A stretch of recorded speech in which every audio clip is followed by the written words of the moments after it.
โอเคพี่น้องเนาะมื้อนี้เพิ่นมาส่งดินพี่น้องเพิ่นมาส่งดินแต่ว่าตอนที่ลมกันบ่ตูนว่าคันใหญ่แต่ว่าเพิ่นมาคันน้อยแต่กระเทินเพิ่นมาส่งบ่ตูนเอาเลยคันเดียวนั่นแหละบ่ตูนจะเอาคันเดียวนี่แหละเป็นเอานำ500,000แต่บ่ตูนว่าเพราะว่าคันน้อยโพดนะกระเทินแล้วเพิ่นได้มาบ่ตูนว่าเอา3-400,000เพิ่นก็เลยว่าโอเคเอา400,000กับ400,000แต่ว่าสิหามองใหม่คันเป็นจังซี่ก็สิหามองใหม่เอาเพราะมันคันน้อยนี่เด้อรถ6ล้อสวัสดีเด้อสวัสดีนี่รถ6ล้อพี่น้องเอ้ยจ้ะมันบ่ได้ใหญ่เฮาเลยคิดว่ารถ12ล้อเขาคิดว่าเพราะว่าร่วมกันกับทีมงานว่ามีทีมขุดดินคือกันอยู่ลิเจืองเพิ่นว่า600,000คันใหญ่แต่ทางนี้ว่า500,000เฮาก็เลยคิดว่าทางนี้ดีกว่าแท้ๆก็แบบคันน้อยพี่น้องเอ้ยแต่ว่าก็บ่เป็นหยังเพราะว่าเฮาร่วมกันบ่เข้าใจกันซื่อๆบ่ได้ถือโทษโกรธไผ ร่วมกันบ่เข้าใจกันซื่อๆพี่น้องเอ้ยขุดดินอยู่ไสเนี่ยอยู่บ้านน้องกันได้บ่โอ้ดินงามอยู่ดินเนี่ยบ่ได้มีหินเบิ่งหั่นบ่ได้มีหินงามอยู่แต่ว่าคัน400,000เลยก็สิเอาอยู่นี่เลยคัน400,000เลยให้ทมเลยตะไดคันก็จังว่ากันโทรใส่เดี๋ยวลองโทรถามตัวนี้เลยได้บ่ซั่นดินบ่โอเคลองตัดสินใจตอนนี้เลยนะคันว่าโอเคคันละ400,000นะก็สิเอานำเลยคันละ400,000จะให้มาทมเลยจะได้คันก็จังว่ากันแต่ว่าคันว่าบ่ได้ก็สิเอาแต่คันเดียวนี่ละแล้วก็เทินได้มาส่งเลย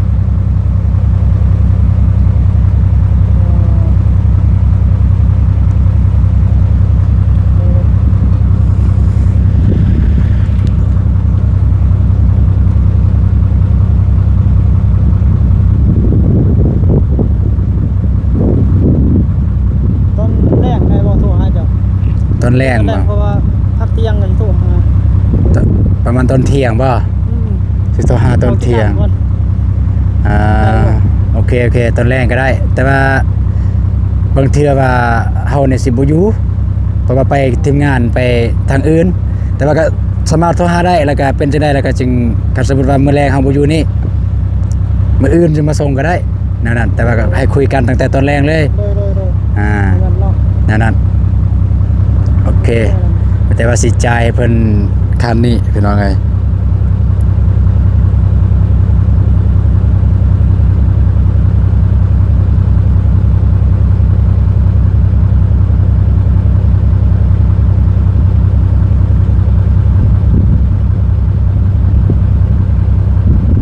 โอเค QR400,000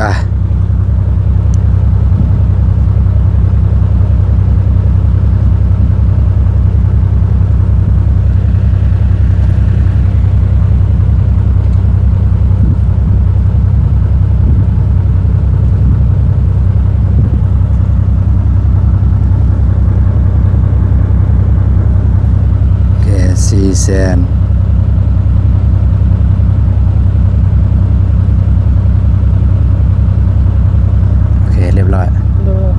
โอเคเรียบร้อยพี่น้องเอ้ยจ่ายเพิ่น400,000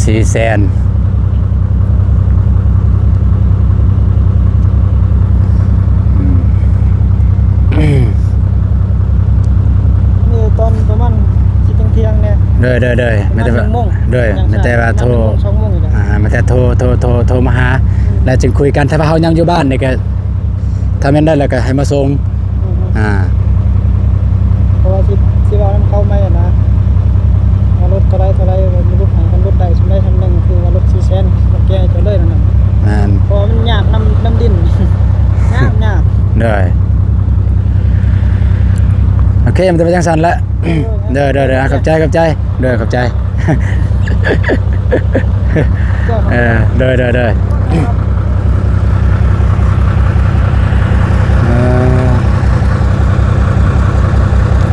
คันน้อยพี่น้องเอ้ยบ่คือรถตอนเพิ่นมาส่งปฐมนี่คันใหญ่12ล้อใหญ่แต่ว่าคันนี้คันน้อยเดี๋ยวจังใดก็บ่ตูนก็สิปรึกษาทีมงานว่าสำนี้โอเคบ่คัน400,000นะคัน400,000กีบสำนี้รถคันสำนี้โอเคบ่เดี๋ยวสิปรึกษาทีมงานเติม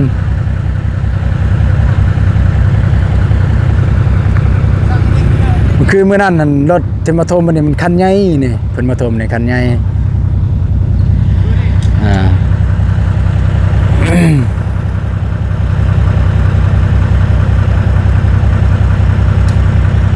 ไปเดี๋ยวไปเบิ่งอันนี้ก่อน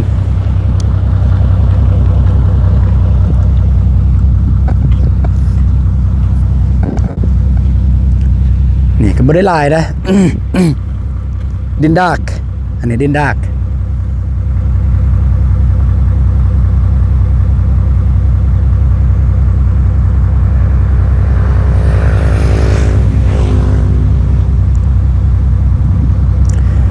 คันนี้เนี่ย10 คันเนี่ยบ่พอ6 เม็ดบางตูนเกิดว่า10 คันเนี่ยบ่พอหรอก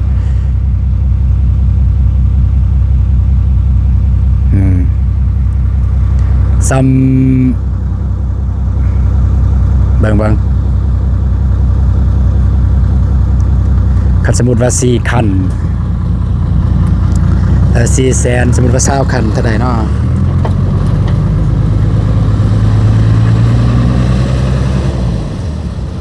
โย่8 ล้าน ก็สมมุติว่า20 คันก็สมมุติว่า20 คันเนี่ยมันถึงอยู่8 ล้านคันน้อยเนี่ยโอ้แต่คันใหญ่10 คัน6 ล้านคันว่ามีทางเลือกบ่ตูนสิเอาเลยคิดว่าเพราะว่าทีมหนึงก็เพิ่นยังบ่ทันให้คำตอบเพิ่นว่ายังบ่ฮู้เทื่อเพราะว่าเพิ่นยังคนยังขุดคนอยู่เขตนั้นเพิ่นก็เลยบ่มาคันที่คันใหญ่นะคันใหญ่แล้วก็ปัญหาของเพิ่นคือยากเพิ่นหาดินเพิ่นเอาไว้ดินนำเจ้าของดินเพิ่นเอาแพงโพดเพิ่นว่าโอเคมาเสือกฟางเดี๋ยวสิยังไว้ก่อนเพื่อนเอาไว้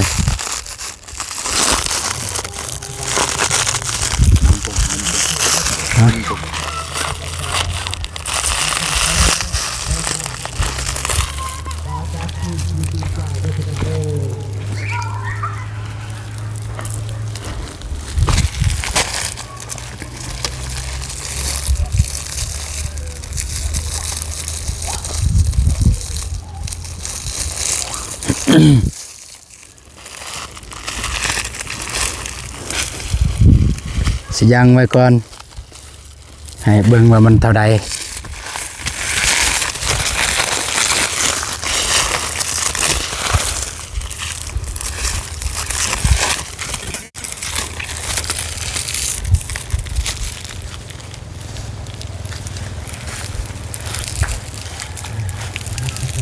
สำนี้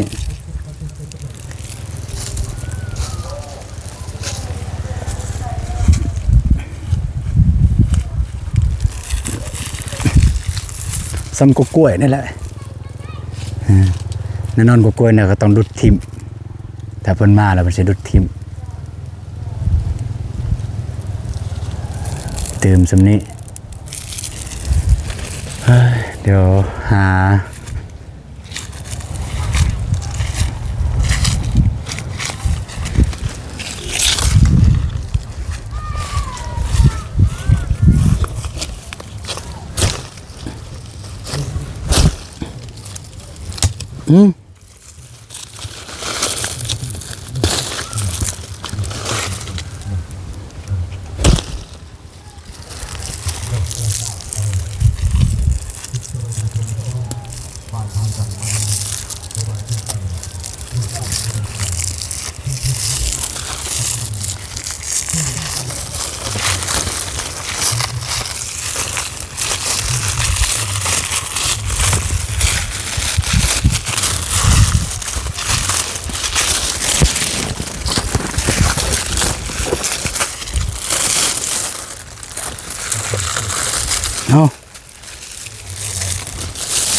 นี่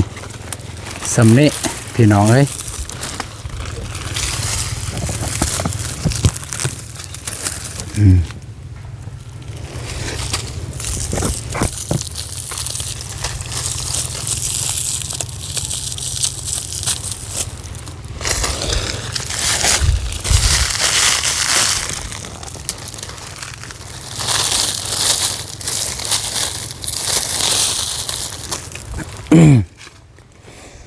โอเค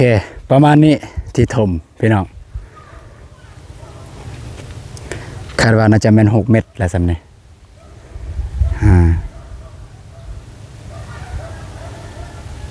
แต่ว่าก็ยังบนแน่นอนเดี๋ยวมาตุนสิเอาไม้เม็ดแล้วก็มาแทกใส่แต่นั่นไปพุ่นแต่นี่ไปพุ่นให้มันเสมอกันเถอะคิดว่าจะได้ทมมือนี้เลยอันนี้เนี่ยประตูนใจเนี่ยประตูนทักษาน้ำใจพี่น้อยนี่ตนเพิ่นมาส่งและมาฮอดนี่แต่ว่าตอนประตูนที่จริงเนี่ยตอนประตูนล่มเนี่ย ตอนประตูนถามตอนแรกๆกันแต่ถ้าพ่อแม่พี่น้องได้ยินนะตอนประตูนไปจ่ายค่าเช่าเพิ่นว่ารถเพิ่นว่าเพิ่นก็ได้ขายดินคือกันขายดินขายทรายคนทรายนะขายดินขายทรายประตูนก็ถามว่าโอ้แม่นบ่ดีเลยสั่นคันเท่าไหร่เพิ่นว่าคันละ500,000รถใหญ่บ่เพิ่นก็ว่าใหญ่เติบคำว่าใหญ่บ่เนี่ยแสดงว่าถ้าคนที่เคยคนเกี่ยวกับดินเนี่ยต้องรู้อยู่แล้วคันว่าใหญ่กับน้อยนะเพราะว่ารถมันมี2ขนาด3ขนาดอยู่ประเทศลาวเนี่ยขนาดใหญ่ก็คือขนาด12 ล้อขนาดกลางคือขนาด6 ล้อรถ6 ล้อที่ใหญ่ที่สุดว่าซั่นซะขนาดกลางแล้วก็ขนาดน้อยคือรถ6 ล้อที่น้อยๆประมาณ3ขนาดประมาณนั้น บ่ตุนก็เลยโอเคซั่นไม่ได้ว่าสิเอานำเลยซั่นกัน 500,000เพราะว่าบ่ตุนเคยเอานี่มัน 600,000ก็เลยว่าคิดว่าเอาน้ำเพิ่นนี่ 500,000โอ้ดีแล้วซั่นหรือว่าบ่ตุนลมบ่เข้าใจกันหรือว่านั่นแหละบ่ฮู้แต่ว่าตามที่ลมกันแม่นแนวนั้น พอดีมื้อเช้านี่เพิ่นก็โทรมาพี่น้องเอ้ยเพิ่นก็โทรมาว่าเพิ่นจะได้ดินเอาบ่เพิ่นว่าเอามาส่งเลยว่าซั่นบัดเพิ่นมาแล้วก็น้อยคันน้อยจักก็สิปฏิเสธว่าบ่เอาเด้อคันน้อยโพดบ่ตุนบ่เอามันก็โพดอีกพี่น้องเอ้ยคันสิปฏิเสธก็โพดอีกบ่ตุนก็เลยว่าเอาซะคันที่เพิ่นคันที่เพิ่นเอามาแล้วนี่เอาเลยขอนำเพิ่น 400,000แล้วก็ลองคอมเมนต์พี่น้องเอ้ยคันซ้ำเมื่อกี้นี้แล้วก็ 400,000ให้ทม6 เม็ดบ่ว่าจะถึกคันบ่ว่าจะถึกจักคันมันเหมาะสมหรือบ่พี่น้องเอ้ยก็คอมเมนต์มาเลยพี่น้องมันถึกอยู่8 ล้านแต่ว่าคันใหญ่10 คันทางอันนั้นเพิ่นว่าซ้ำประมาณ10 คันแต่บ่ทุนคิดว่าน่าจะ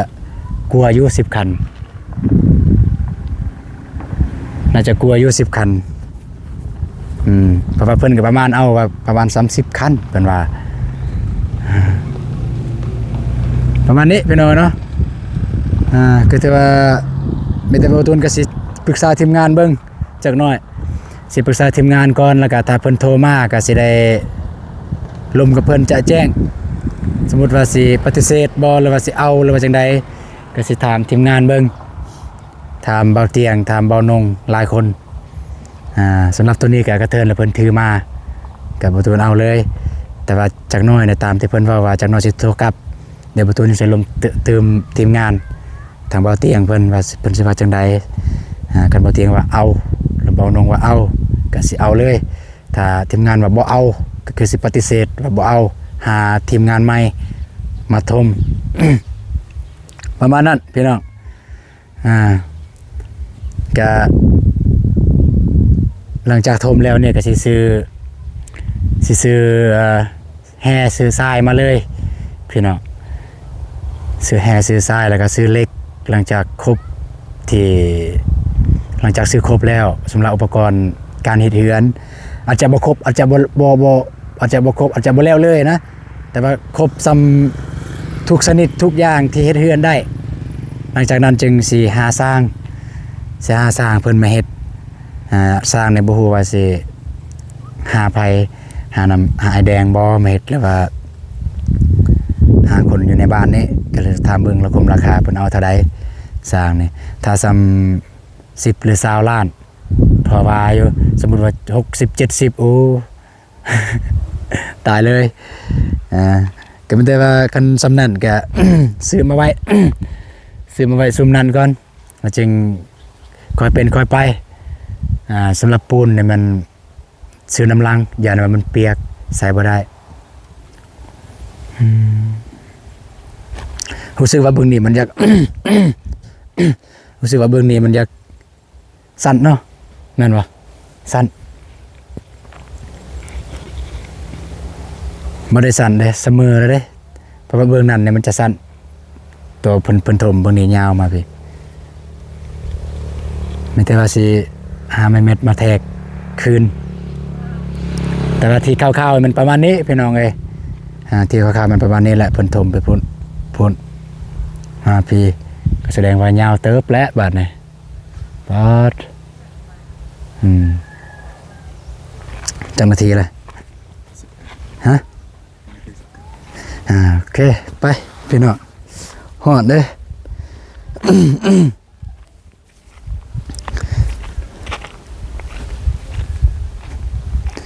บ่ได้ซื้อพระบัตรปกกันพุ่นบอกทางพ่อแม่พี่น้องเพิ่นก็แสดงความเป็นห่วงเป็นใยว่าเบาตูนปะบอกจังซั่นเพิ่นบ่รักบ่แต่ว่าอยู่นี่เนี่ยแปลว่ามันบ่แม่นว่าประมาทนะพี่น้องเอ้ยบ่แม่นว่าประมาทคือบ่เคยมีนะแบบว่าคนแบบมารักบอกกันหยังนะอันนี้บ่แม่นว่าประมาทเฮาก็ปะอยู่บ้านจังซี่แหละตามที่เฮาเคยเห็นที่ผ่านมาว่าแต่ไผก็แล้วแต่เพิ่นเฮ็ดเรื่องหยังเพิ่นก็ปะจังซี่แหละ ยังบ่เคยมีเฮาก็เลยว่าน่าจะบ่มีแต่ถ้ายามฝนบ่ตูนก็ว่าสิปลูกไว้อยู่ยามมันเปียกก็ถ้ายามฝนแต่ว่านี่ยามแรงก็สิปะจังซี่เลย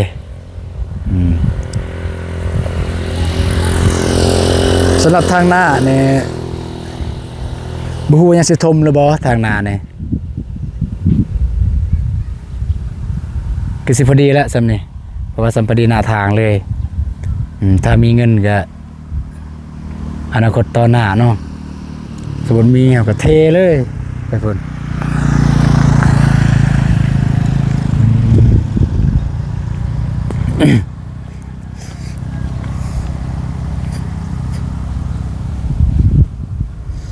แล้วก็ ตามที่บ่ตูนคิดเนี่ยบ่ตูนสิใส่ดินบล็อกพี่น้องเอ้ยดินบล็อกตีขอบเลยไปพุ่นยานดินมันสิเจือนไปพุ่นสิเจือนมานี้แต่ว่าเพราะว่าดินมันอยู่ถึงโคกละดินบ่ตูนคิดว่าน่าจะบ่ได้เจือนดอกคันดินเป็นเหวเป็นนาภาเป็นมีห้วยมีหยังจึงใส่จึงตีกอบเกินมาตีขานแต่นี่เป็นดินอยู่ถึงโคกแล้วนี่น่าจะบ่ได้เจือนดอก